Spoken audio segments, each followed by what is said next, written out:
নানা হিসেব নিকেশের পথ ধরে আগামী বছর ফেব্রুয়ারির নির্বাচনী যাত্রায় রাজনৈতিক দলগুলো নির্বাচন পদ্ধতি নিয়ে যুক্তিতর্কের পাশাপাশি জনসমর্থন আদায়ের কার্যক্রমও চলছে সমান তালে। সোমবার গুলশান কার্যালয়ে খ্রিস্টান ফোরামের সঙ্গে মতবিনিময় করে বিএনপি। সভা শেষে গণমাধ্যমে কথা বলেন বিএনপি মহাসচিব মির্জা ফখরুল ইসলাম আলমগীর। বলেন, আসন্ন নির্বাচনে জনগণ ভোটের মাধ্যমে আরেকবার অসাম্প্রদায়িক বাংলাদেশের প্রমাণ দেবে। আমরা যে বাংলাদেশকে অসাম্প্রদায়িক জাতি হিসেবে গড়ে তুলতে চেয়েছিলাম, সেখানে বিভিন্ন রকমের আপনার প্রচেষ্টা চালানো হচ্ছে এটাকে আপনার একটা ধর্মীয় দৃষ্টিকোণ থেকে দেখার জন্য।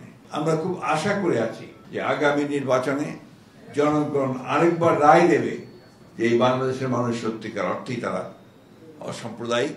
সুষ্ঠু নির্বাচন বিঘ্নিত করার অপচেষ্টা চলছে উল্লেখ করে বিএনপি মহাসচিব জানান, পিআর পদ্ধতি চালু হবে কিনা তা আগামী সংসদ নির্ধারণ করবে। প্রাণ সসের মাখামাখি টেস্ট নুডলসকে করে তোলে আরো ইয়ামি আরো জোস। প্রাণ সস, সসের বস।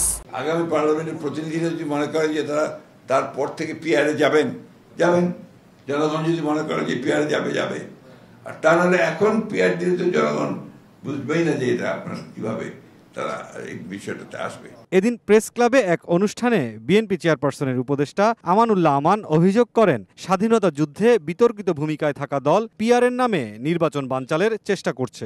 স্বাধীনতার সময় যাদের বিতর্কিত ভূমিকা ছিল, তারা আজকে পিআর পদ্ধতির নামে নির্বাচন বানচালের চেষ্টা করছে। নির্বাচন ইনশাল্লাহ হবে এবং এই নির্বাচনে বাংলাদেশে এসে বিএনপির ভারপ্রাপ্ত চেয়ারম্যান তারেক রহমান এই নির্বাচনে অংশগ্রহণ করবেন।